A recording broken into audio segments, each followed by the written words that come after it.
அஸ்ஸலாமு அலைக்கும் வரஹ்மத்துல்லாஹி வபரகாத்துஹு. தினமும் ஒரு ஹதீஸ்.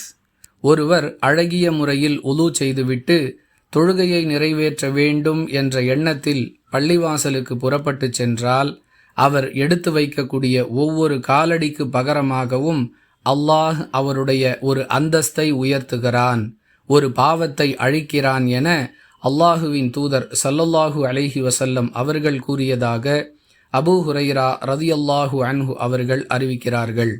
நூல் புகாரி, ஹதீஸ் எண் 647.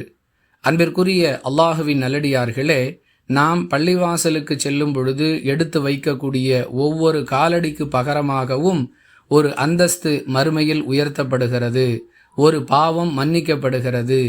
யார் இந்த நன்மையை அடைந்து கொள்ள விரும்புகிறாரோ அவர் தமது வீட்டிலேயே ஒது செய்துவிட்டு செல்ல வேண்டும் என்பது இந்த ஹதீஸில் அல்லாஹுவின் தூதர் ஸல்லல்லாஹு அலைஹி வஸல்லம் அவர்கள் சொல்லக்கூடிய நிபந்தனை. யாருக்கெல்லாம் வாய்ப்பு இருக்கிறதோ அவர்கள் இந்த நன்மையை அடைந்து கொள்ள வேண்டும் என்ற நோக்கத்தில் வீட்டிலிருந்தே ஒது செய்துவிட்டு பள்ளிவாசலுக்கு புறப்பட்டு செல்ல வேண்டும். அல்ஹம்துலில்லாஹி ரப்பில் ஆலமீன்.